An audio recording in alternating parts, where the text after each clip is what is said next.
De 22 a 24 de outubro acontece a reunião anual da cúpula do BRICS.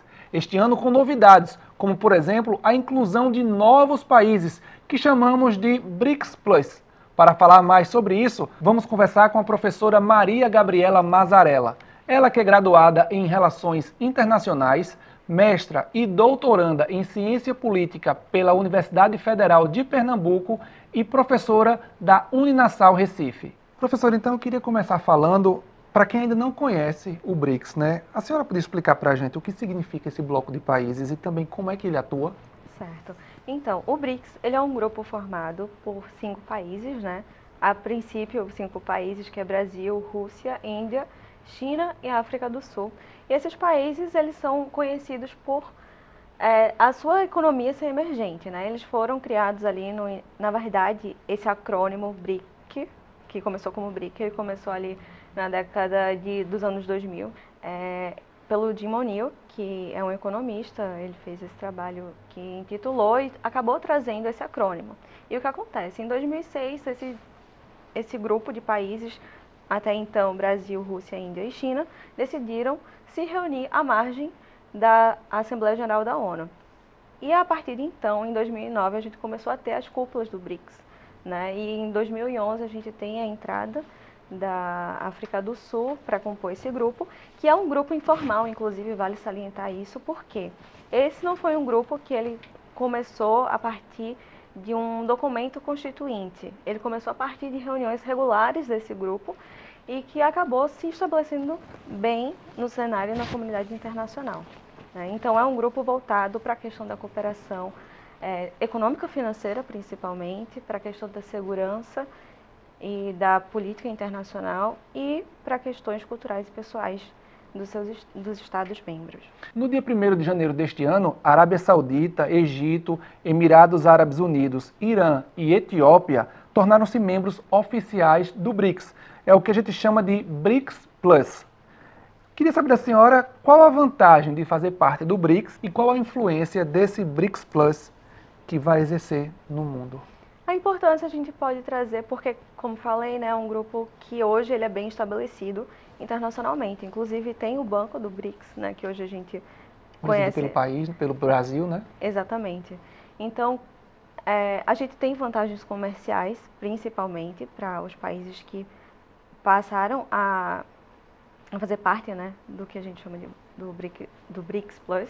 E também, além disso, a gente tem a possibilidade de cooperar com esses países e também um ponto muito importante, porque o BRICS, quando a gente pensa nessas economias emergentes, a gente também tem um objetivo de sair um pouco da área, né, da cena dos países que são conhecidamente como desenvolvidos. Então, é fazer uma frente e trazer um pouco mais de visibilidade para países em desenvolvimento, né? E principalmente esses países a gente acaba tendo a questão do desenvolvimento financeiro, econômico e também quando a gente fala, né, desses países que estão adentrando, se a gente olhar no conjunto do BRICS, ele é bastante heterogêneo.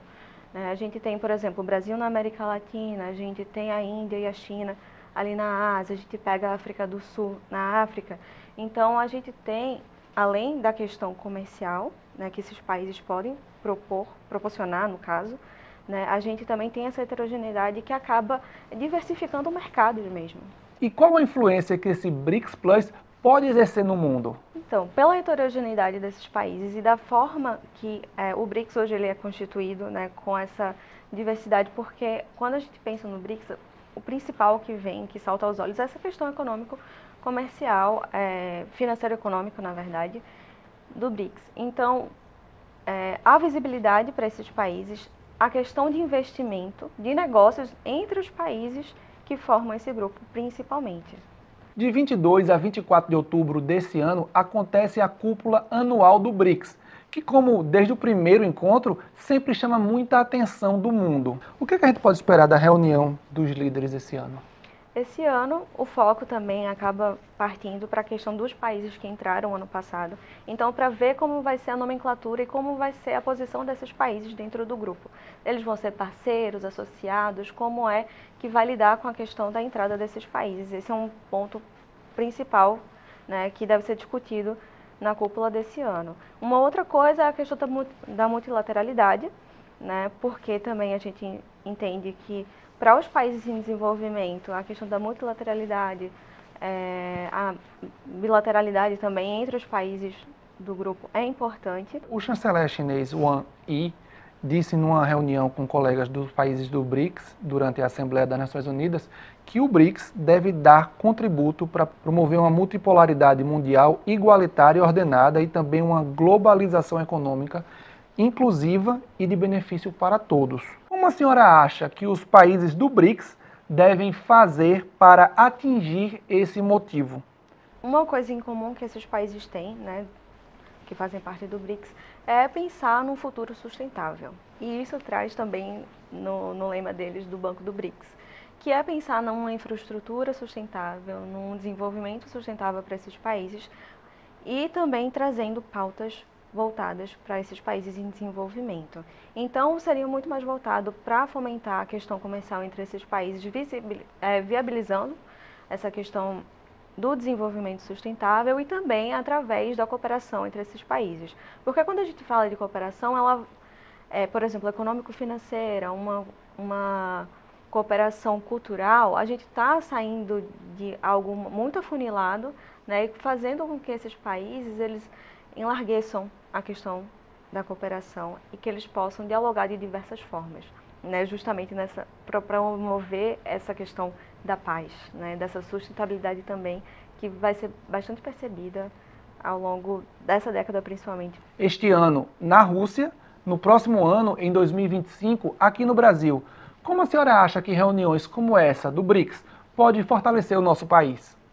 Esses encontros são muito importantes, né, principalmente quando a gente cedia. O ano que vem a gente vai sediar, né, a questão do BRICS e também, por exemplo, da COP.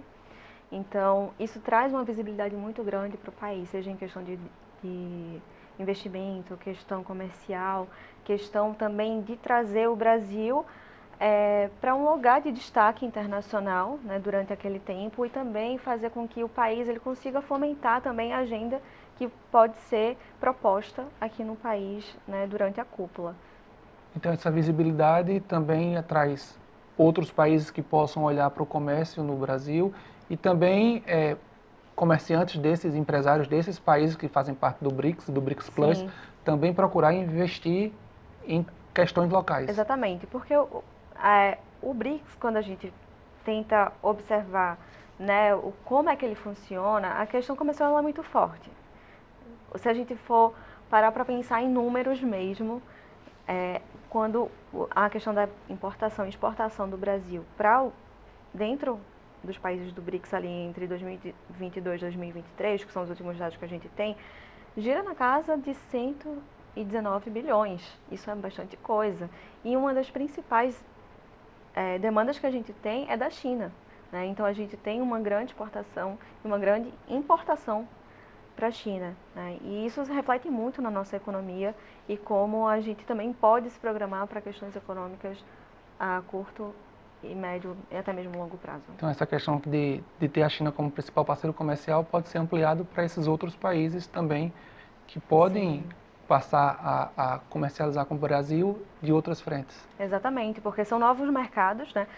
Como a entrada dos novos países do BRICS Plus, né? A gente tem novos mercados que possibilitam outras frentes, tanto para o Brasil quanto para os outros países que são membros. Isso é muito benéfico. Professora Maria Gabriela Mazzarella, muito obrigado pela sua participação e a gente poder lançar esse olhar sobre os BRICS. Eu que agradeço, obrigada. Do Recife, Luiz Boaventura, em uma coprodução entre o Diário de Pernambuco e a Rádio Internacional da China.